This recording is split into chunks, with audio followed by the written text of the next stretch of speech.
Hello दोस्तों, मैं धीरेन्द्र सिंह आप सभी लोगों का धीरेन्द्र सिंह 2.0 पर स्वागत करता हूं। आज हम लोग प्रकाश के परावर्तन जो अध्याय कक्षा 10 का है उसके बारे में चर्चा करेंगे। देखिए, यह अध्याय आपके पेपर के लिए ही महत्वपूर्ण नहीं है, बल्कि आपके समझ को यह गहरा करेगा। तो चलिए, हम आपको बता रहे हैं कि आपके इससे पहले वाले वीडियो में हम प्रकाश के बारे में बात कर चुके हैं। प्रकाश क्या होता है और प्रकाश के कितने स्रोत हैं, प्रकाश का स्रोत क्या है, प्रकाश के गुण क्या है, यह बात हम पिछले वीडियो में कर चुके हैं। अब आगे जो आपका हेडिंग है वह आपका है प्रकाशिक माध्यम है। प्रकाशिक माध्यम है।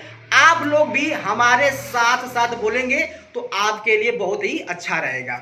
देखिए, प्रकाशिक माध्यम क्या होता है। प्रकाश जिन माध्यम से होकर गुजरता है, बोलिए साथ, आप भी लोग बोलिए, प्रकाश जिन माध्यम से होकर गुजरता है उसे हम कहते हैं प्रकाशिक माध्यम कहते हैं। तो देखिए, अब यहां से प्रश्न बनेगा कि प्रकाशिक माध्यम को कितने भागों में, कितने वर्गों में विभाजित किया गया है। तो प्रकाशिक माध्यम को 3 भागों में, 3 वर्गों में विभाजित किया गया है। कितने भागों में विभाजित किया गया है, साथ में बोलिए, 3 वर्गों में विभाजित किया गया है। उसका नाम क्या है, नाम जान लीजिए। पहला नाम है पारदर्शक, पहला नाम है पारदर्शक माध्यम। दूसरा क्या है, पारभासक, पारभासक। और तीसरा क्या है आपका, है अपारदर्शक, अपारदर्शक। तो प्रकाशिक माध्यम को 3 भागों में बांटा गया है, पारदर्शक माध्यम, पारभासक माध्यम, अपारदर्शक माध्यम। तो चलिए, पारदर्शक माध्यम क्या होता है इसके बारे में हम लोग पढ़ते हैं।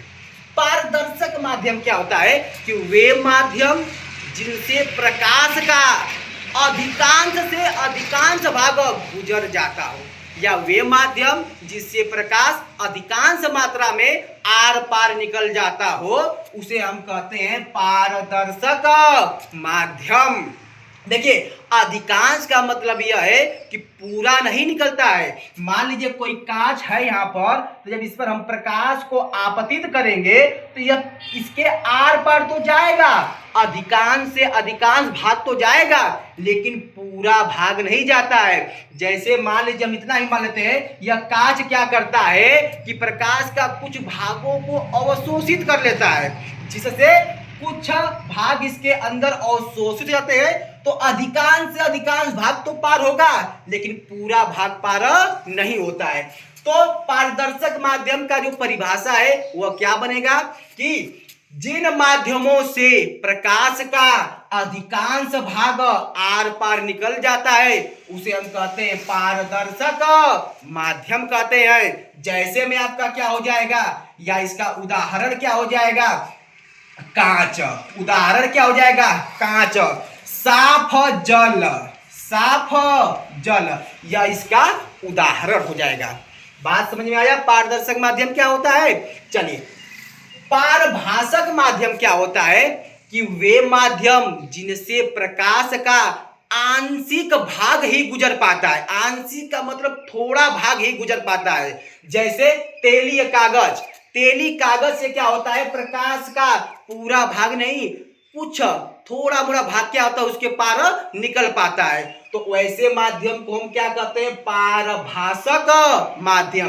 तो वे माध्यम जिनसे प्रकाश का, कोई माध्यम जिनसे प्रकाश का आंशिक भाग ही गुजर पाता है उसे हम कहते हैं पारभासक माध्यम। इसका उदाहरण क्या हो जाएगा, तेलीय, तेलीय कागज, तेलीय कागज, दूषित जल, दूषित जल।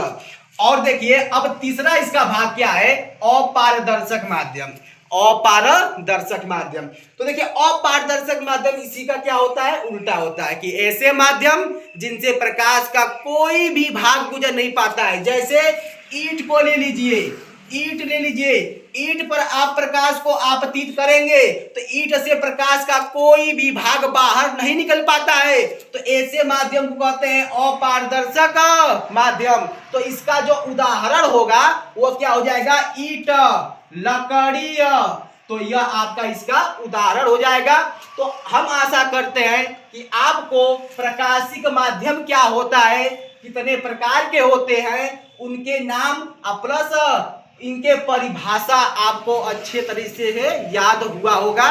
और अगर कोई भी कठिनाई आती है तो आप कमेंट कर दिया कीजिए, हम उसका क्या करेंगे, फिर से उस पर एक वीडियो बनाकर आपका उसका सॉल्यूशन देंगे।